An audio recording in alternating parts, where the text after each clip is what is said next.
शिलान्यास होगा और 31 परियोजनाएं जिनका लोकार्पण किया जाएगा।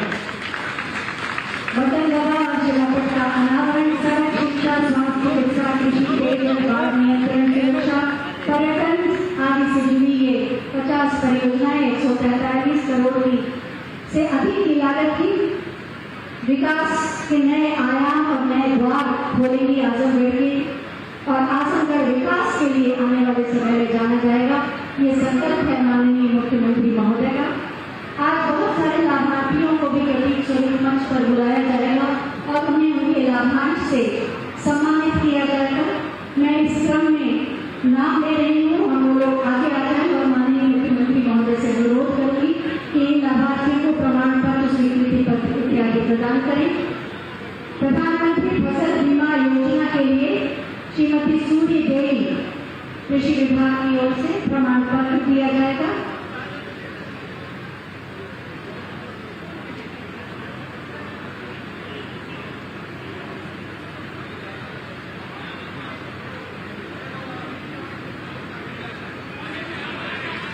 श्री सुभाष चंद्र प्रमाण पत्र प्रधानमंत्री फसल बीमा योजना का कृषि विभाग द्वारा।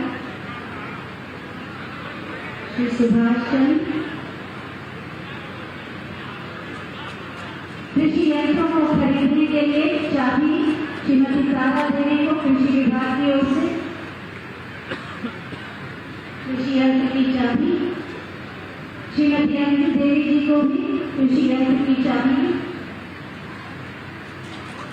राष्ट्रीय ग्रामीण आजीविका मिशन के 1 लाख का डेमो चेक भीमराव अंबेडकर स्वयं सहायता समूह की पूनम जी को।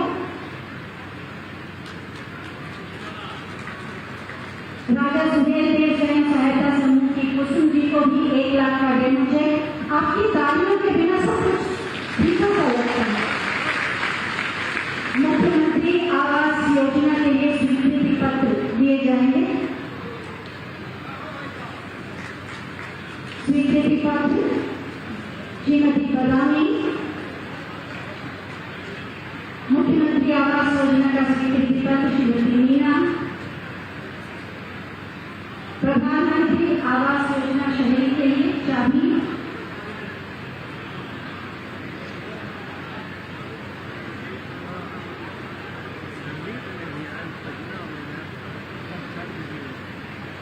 माननीय मुख्यमंत्री द्वारा आत्मीय संवाद की शुभकामनाएं। प्रधानमंत्री आवास योजना शहरी के लिए चाबी अनिता प्रजापति। और फिर पीएम स्वनिधि योजना का डेमो चेक बुद्धू राम जी को।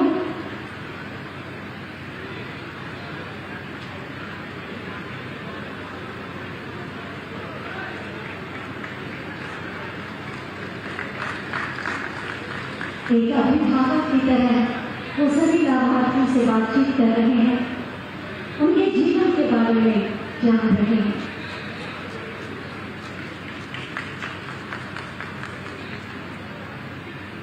पीएम स्वनिधि योजना का डेमो चेक 20,000 का बुद्धू राम जी को। मुख्यमंत्री युवा स्वरोजगार योजना के लाभार्थी श्री प्रमोद कुमार यादव जी को 10 लाख का चेक। तालियां भी 2 से अनुपात में हो जाएगी। ओडीओपी के लिए श्री राजधानी यादव जी को 10 लाख का demo check. Motorcycle with I box के लिए स्वीकृति पत्र श्री दयाराम जी।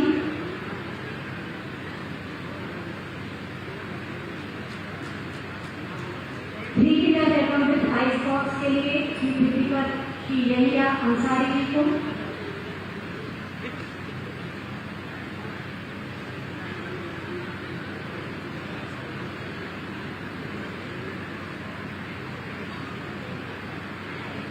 सभी से संवाद माननीय मुख्यमंत्री जी का और मुस्कुराते हुए ढेर सारा आशीर्वाद उनके खुशहाल जीवन के लिए।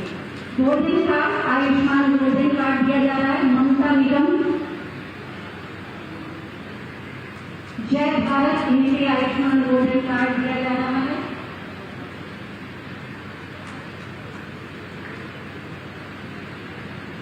मुख्यमंत्री बाल सेवा योजना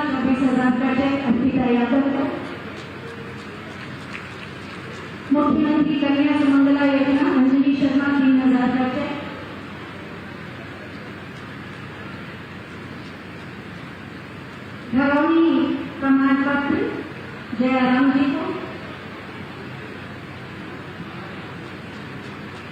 प्रधानमंत्री श्रम योगी मानधन पेंशन योजना अनंत प्रताप भारती जी को स्वीकृति पत्र। सभी के लिए एक बार जोरदार तालियां बजाते अपनी तालियों की शुभकामनाएं इन सभी को मिले। बहुत बहुत धन्यवाद माननीय मुख्यमंत्री महोदय। सबका साथ, सबका विकास, सबका विश्वास और सबके प्रयास के मूल मंत्र के साथ आजमगढ़ को विकास की नई पहचान देने के लिए संकल्पबद्ध है माननीय मुख्यमंत्री माननीय श्री योगी आदित्यनाथ जी।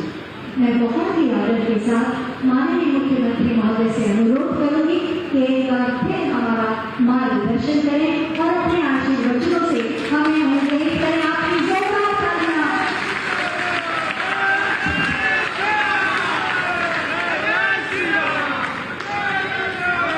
भारत माता की, भारत माता की, भारत माता की। वंदे वंदे वंदे। आजमगढ़ की विकास परियोजनाओं के लोकार्पण और शिलान्यास कार्यक्रम में मंच पर उपस्थित प्रदेश सरकार में मेरे सहयोगी मंत्री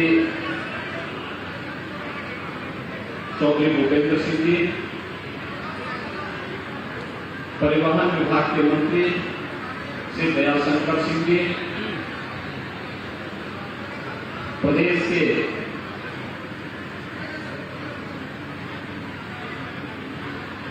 पर्यटन विभाग के मंत्री श्री दयाशंकर मिश्रा दयालु जी, कारागार विभाग के राज्य मंत्री श्री सुरेश राही जी, आपके लोकप्रिय सांसद श्री दिनेश लाल यादव मेरोवा जी, विधान परिषद के माननीय सदस्यगण श्री यशवंत सिंह जी, श्री विजय बहादुर पाठक जी, श्री विक्रांत सिंह बेसो जी, पूर्वांचल विकास बोर्ड के उपाध्यक्ष श्री नरेंद्र सिंह जी, पूर्व सांसद और भारतीय जनता पार्टी की प्रदेश की उपाध्यक्ष श्रीमती नीलम सोनकर जी, पूर्व विधायक श्रीमती वंदना सिंह जी, भारतीय जनता पार्टी के जिला के अध्यक्ष श्री ऋषिकांत जी, प्रदेश मंत्री श्रीमती शकुंतला चौहान जी, जिलाध्यक्ष ध्रुव सिंह जी, अखिलेश मिश्रा जी, माननीय विधायक श्री रामविलास चौहान जी और आज के इस कार्यक्रम में उपस्थित भारतीय जनता पार्टी के सभी पदाधिकारी, भारी संख्या में आज यहां पर उपस्थित आजमगढ़ से जुड़े हुए मेरे सभी भाइयों बहनों, मैं ऋषि मुनियों, क्रांतिकारियों और साहित्यकारों की इस पावन भूमि को कोटि कोटि नमन करते हुए आजमगढ़ वासियों का हृदय से आभार व्यक्त करने के लिए आया हूं कि आप सबने अभी हाल ही में संपन्न हुए उपचुनाव में लोकसभा की सीट पर भारतीय जनता पार्टी के प्रत्याशी और लोकप्रिय भोजपुरी अभिनेता श्री दिनेश लाल यादव जी को यहां से विजयी बना करके देश की सर्वोच्च पंचायत में भेजा है। इससे आजमगढ़ की पहचान बदली है, आजमगढ़ के बारे में लोगों की अच्छी धारणा बनी है और इससे उत्तर प्रदेश का मान भी बढ़ा है। और इसलिए आप सबका हृदय से अभिनंदन करते हुए मैं धन्यवाद देने के लिए आज आजमगढ़ में आया हूं। और स्वाभाविक रूप से जब हम लोग आए हैं तो जो आपने एक ऋण हम पर वोट के रूप में लगा दिया है, इस ऋण से पूर्ण होने के लिए विकास की कुछ परियोजनाओं का शिलान्यास भी और कुछ का उद्घाटन भी करने का तो यहाँ कार्यक्रम हो ही रहा है, लेकिन कुछ नए और भी प्रोजेक्ट आजमगढ़ के लिए बनेंगे। इस दृष्टि से आज विशेष रूप से मैं यहाँ पर आया हूँ। आपके लोकप्रिय सांसद भी हैं, हमारे विधान परिषद के 3 माननीय सदस्य भी हैं, प्रभारी मंत्रीगण हैं, 3 प्रभारी मंत्री इस मंडल के लिए, इस महीने के लिए यहाँ पर विकास की योजनाओं को गति देने के लिए आए हैं। और साथ साथ इसी मंडल के ही मंत्री श्री दयाशंकर सिंह जी, जिन्होंने लोकसभा चुनाव के दौरान यहाँ कैंप किया था, वे भी इस अवसर पर उपस्थित हुए हैं। भाइयों बहनों, आज यहाँ पर 50 विकास की परियोजनाओं का लोकार्पण और शिलान्यास हो रहा है, जिसमें 143 करोड़ 10 लाख रुपए से अधिक की राशि खर्च हुई है या हो रही है। और इसके लिए मैं आप सबको हृदय से बधाई देता हूं, आप सबका मैं अभिनंदन भी करता हूं और आप सबके प्रति अपनी शुभकामनाएं भी व्यक्त करता हूं। आजमगढ़ विकास के पथ पर अग्रसर होने वाला एक प्रमुख जनपद है और होना भी चाहिए। जो पोटेंशियल यहां पर थी, जो प्रतिभा यहां पर थी, वह प्रतिभा राजनीति की संकीर्णताओं के कारण देश के राष्ट्रीय क्षितिज पर उन विभाजनकारी ताकतों का शिकार हो गई, जिसने आजमगढ़ जैसे जनपद के नौजवानों के सामने पहचान का संकट खड़ा किया। याद करिए, आज से 5 वर्ष पहले जब आजमगढ़ का नौजवान आजमगढ़ के बाहर कहीं जाता था, उसके सामने अपनी पहचान को छुपाने के लिए मजबूर होना पड़ता था। कारण था क्योंकि अगर वह बोलता था कि मैं आजमगढ़ से आया हूं, तो भाइयों बहनों, आजमगढ़ के नाम पर उसे होटल में रूम नहीं मिलता था, धर्मशाला में कोई ठहरने के लिए अनुमति नहीं देता था और कोई अपने मोहल्ले में किराए पर भी नहीं रहने देता था। क्या बीती होगी जो नौजवान इस दौरान आजमगढ़ से बाहर रोजी रोजगार के लिए निकला होगा। लेकिन आपने इस धारणा को बदलने के लिए जो प्रधानमंत्री मोदी जी ने एक भारत श्रेष्ठ भारत के अभियान को आगे बढ़ाने का कार्यक्रम किया, उत्तर प्रदेश के अंदर भारतीय जनता पार्टी की जो सरकार 2017 में बनी, तो सरकार बनने के बाद जो अनेक प्रकार के कार्यक्रम हम लोगों ने प्रदेश के लिए तय किए थे।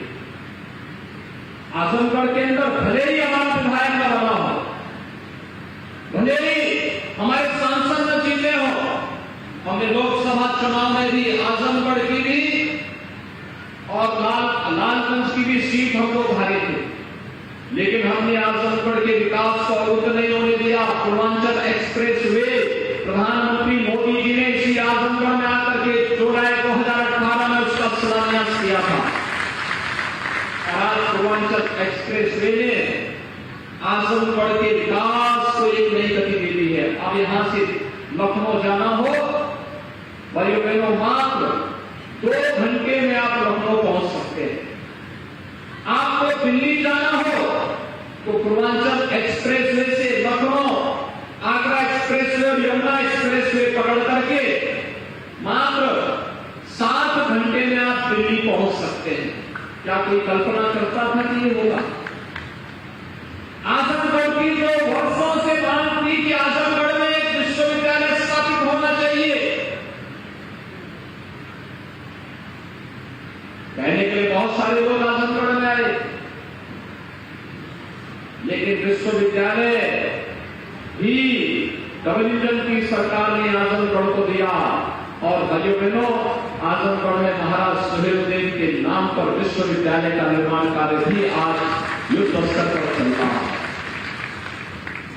आजमगढ़ साहित्यकारों की धरती रही है और जब हम देश के बौद्ध साहित्य के क्षेत्र में, हिंदी साहित्य के क्षेत्र में गहन की बात करते हैं तो यहाँ के ही बहुत जो सुप्रसिद्ध साहित्यकार थे, राधे राघव की जो रचनाएं हैं वह हम सबको एक नई दिशा देती है और हम लोग उनके नाम पर विश्वविद्यालय में एक नई शोध पीढ़ी को भी बढ़ावा देने का कार्य करने जा रहे हैं। इसलिए मैं आज इसकी सबसे पहले यहां घोषणा करने जा रहा हूं।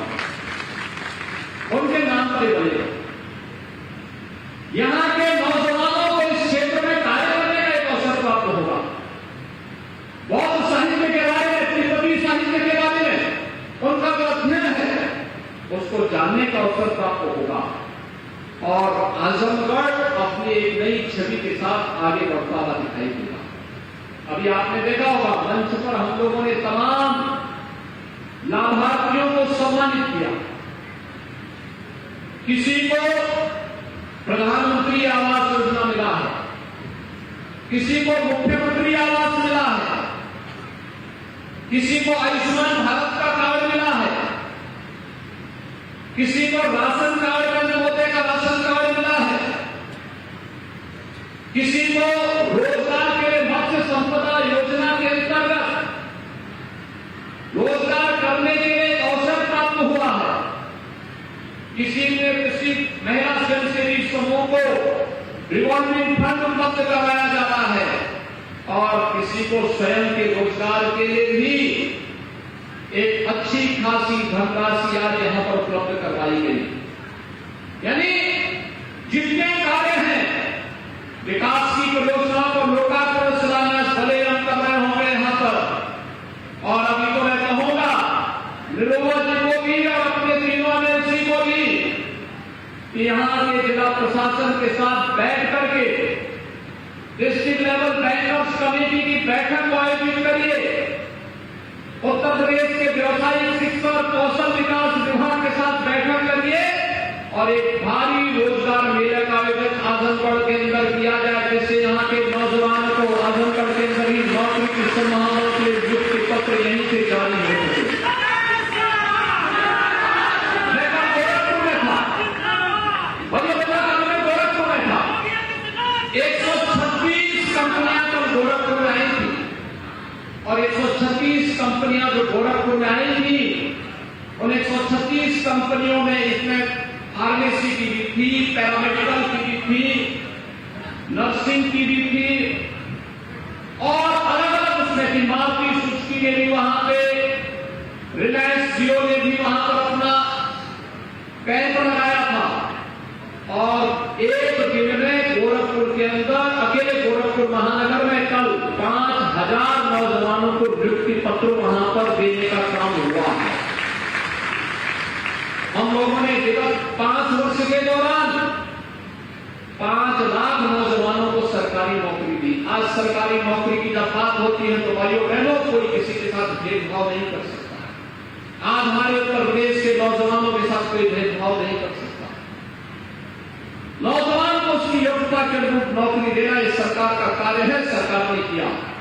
जो भी नौजवान आया उसको हम लोगों ने सरकारी नौकरी के साथ जोड़ने का काम किया। उसकी प्रक्रिया है, उस प्रक्रिया के साथ जोड़ा, उसने नौकरी प्राप्त की, उसके साथ कोई भेदभाव नहीं हुआ। 1 करोड़ 61 लाख प्रदेश के नौजवानों को रोजगार की संभावनाओं के साथ जोड़ा। प्रदेश के अंदर कानून व्यवस्था की बेहतर स्थिति ने आज प्रदेश के अंदर रोजगार की संभावनाओं को आगे बढ़ाया। व्यापक पैमाने पर 1 करोड़ 61 लाख नौजवानों को नौकरी मिली।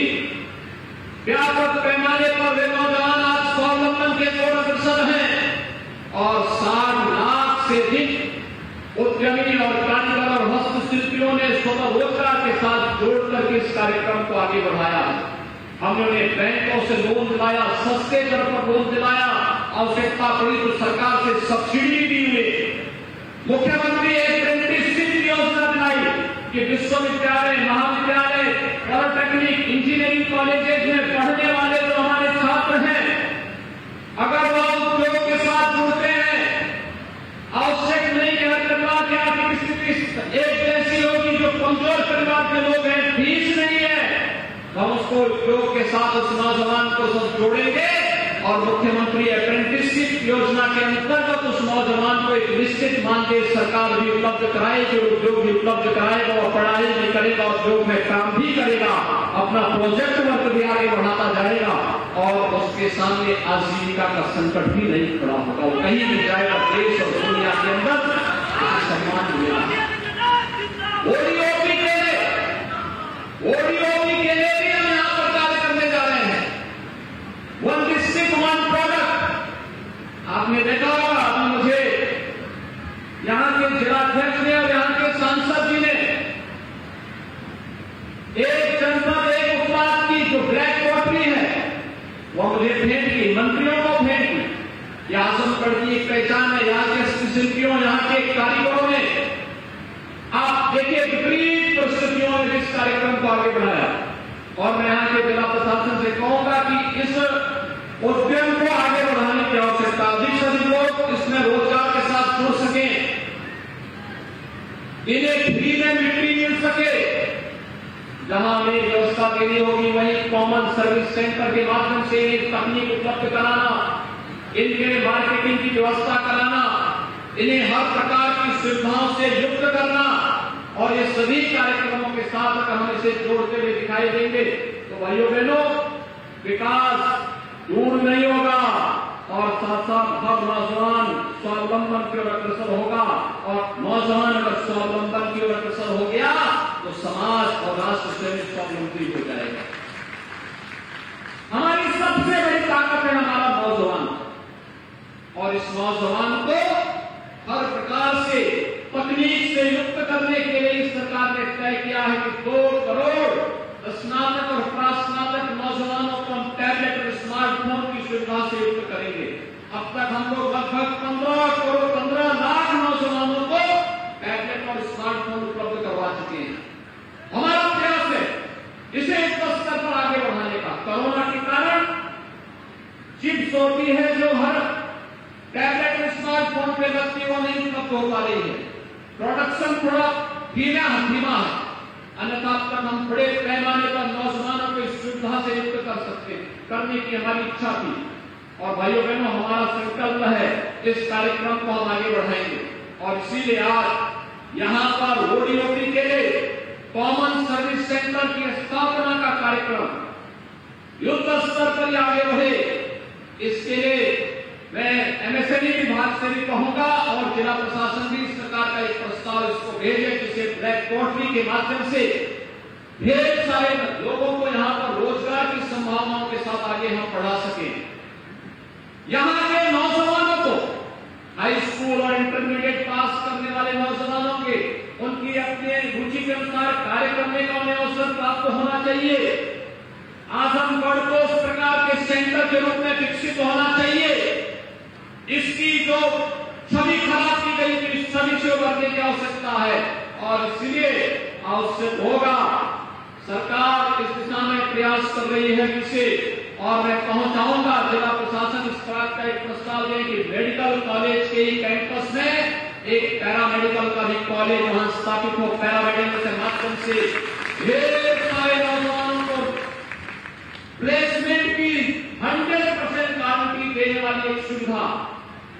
6 महीने का कोर्स, 1 साल का कोर्स, 2 साल का कोर्स किया, सर्टिफिकेट का कोर्स है और उस कोर्स के माध्यम से उसे तत्काल नौकरी की संभावना। और जब कोर्स प्रारंभ हो, हमें प्रयास करना चाहिए कि वहीं पर हम लोग प्लेसमेंट कंपनियों को भी बुला करके उन्हें रोजगार उपलब्ध करवाने की कार्रवाई साथ साथ भी करें। एक बड़ा कार्य हो सकता है। और भाइयों बहनों, अभी तो हम लोग बहुत सीख आने वाले हैं। यहाँ पर आपने भोजपुरी कलाकार को सांसद बना के भेजा है, तो स्वाभाविक रूप से कला के क्षेत्र में भी कुछ कार्य होना चाहिए। हम लोग अभी हरिहरपुर जाएंगे कुछ देर बाद, और हरिहरपुर की जो संगीत की परंपरा थी, जो विश्वविख्यात थी, हरिहरपुर की इस परंपरा को और मजबूती के साथ आगे बढ़ाने के लिए क्या कुछ हो सकता है, आज हम उन संभावनाओं को भी आगे बढ़ाने जा रहे हैं। भाइयों बहनों, मैं आप सबको इस बात के लिए आश्वस्त करने के लिए आया हूं। देखिए, हमारा कोई सांसद और कोई विधायक रहा हो न रहा हो, कोरोना कालखंड में 3 बार मैं आजमगढ़ आया था। आज फिर आजमगढ़ में आया हूं और मैं फिर आपसे कहने के लिए आया हूं। मैं जब मुख्यमंत्री नहीं था तब भी मैं आता था, एक सांसद गोरखपुर का था, लेकिन आजमगढ़ में वैसे धड़ल्ले के साथ आता था। और आज फिर मैं आपके पास आया हूं आपसे कहने के लिए कि आज पूर्वांचल एक्सप्रेस वे यहां के विकास की एक बैकबोन बनने जा रही है। गोरखपुर लिंक एक्सप्रेस वे काफी लगभग 18 से 20 किलोमीटर का दायरा वो आजमगढ़ जनपद में तय करती है। पूर्वांचल एक्सप्रेस वे लगभग 83 किलोमीटर आजमगढ़ जनपद में तय करते हुए, यानी ये सभी चीजें इस बात को बताती हैं कि विकास इन परियोजनाओं को आगे बढ़ाने से ही हम सबके जीवन में परिवर्तन आएगा। और आज हम लोग जब समीक्षा बैठक करेंगे तो विश्वविद्यालय की प्रगति को भी तेजी के साथ आगे बढ़ाने के लिए क्या कुछ हो सकता है, उसके लिए हम पहले 108 करोड़ रुपए की व्यवस्था कर चुके हैं, जिससे तेजी के साथ विश्वविद्यालय के कार्य में किसी भी प्रकार की बाधा न आने पाए और एक भव्य विश्वविद्यालय आजमगढ़ को उनकी भावनाओं के रूप प्राप्त हो सके।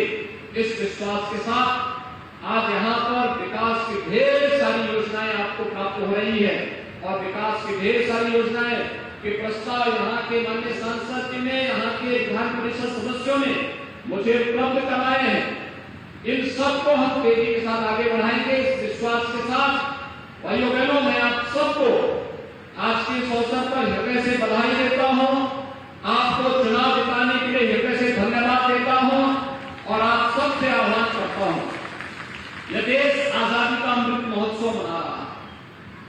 आजादी का अमृत महोत्सव का मतलब हम सब सौभाग्यशाली हैं कि देश की आजादी के अमृत महोत्सव के साथ हम सब यानी 75 वर्ष की इस महोत्सव के साथ हमें जुड़ने का सौभाग्य प्राप्त हो रहा है और 75 वर्ष के सौभाग्य के साथ हम जुड़ रहे हैं।